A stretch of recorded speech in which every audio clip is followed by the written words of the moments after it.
Steve, tell us a little bit about the UPPD and why. I know in Melbourne we're calling it identity, integrity, and leadership, but why is that important?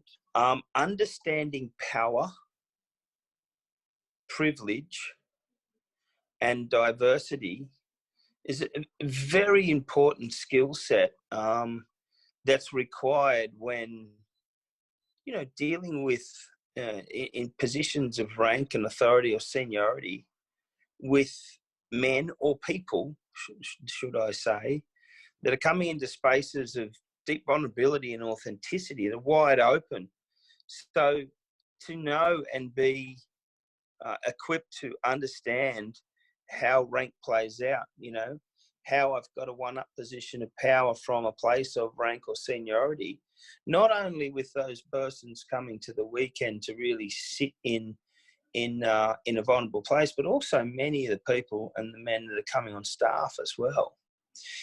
Power is one of the things that's the greatest, it's the greatest issue on the planet, if you ask me, in a lot of ways, because it's that hunger and thirst for power that that can create such a disparity in our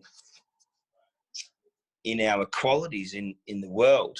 And that's at the macro level. So if you bring it to the micro on a Mankind Project training, and you've got men there wielding shitloads of power who don't know what to do with it and are coming from a place of ego rather than depth and understanding, it's very dangerous. It can create all sorts of harm and disharmony.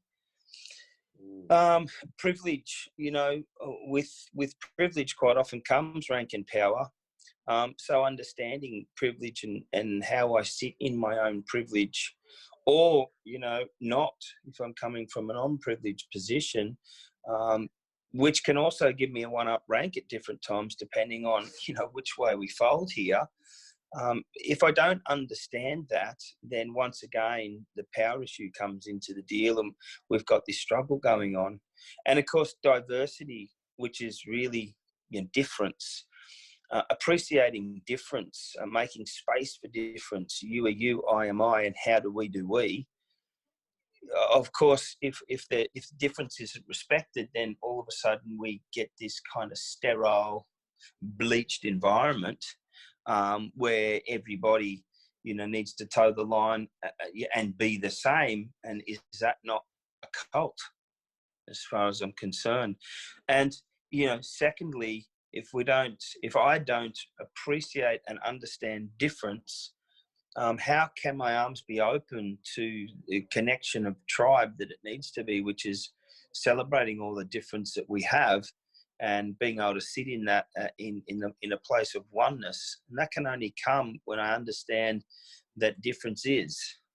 So if we don't celebrate, understand, and appreciate difference, basically we're kind of running hypocrites on the work that we do, in my judgment, and it's dangerous, and we're not going to get the flavor and all the different,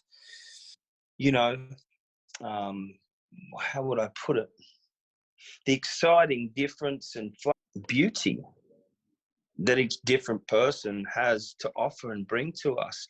And that just doesn't go for cultural difference. It might be sexual orientation. It might be whatever it is. We don't learn to sit in that difference, understand it, and celebrate. Then this thing we're trying to do, which is, wake up and come home to ourselves, it's kind of, it's all bullshit, isn't it?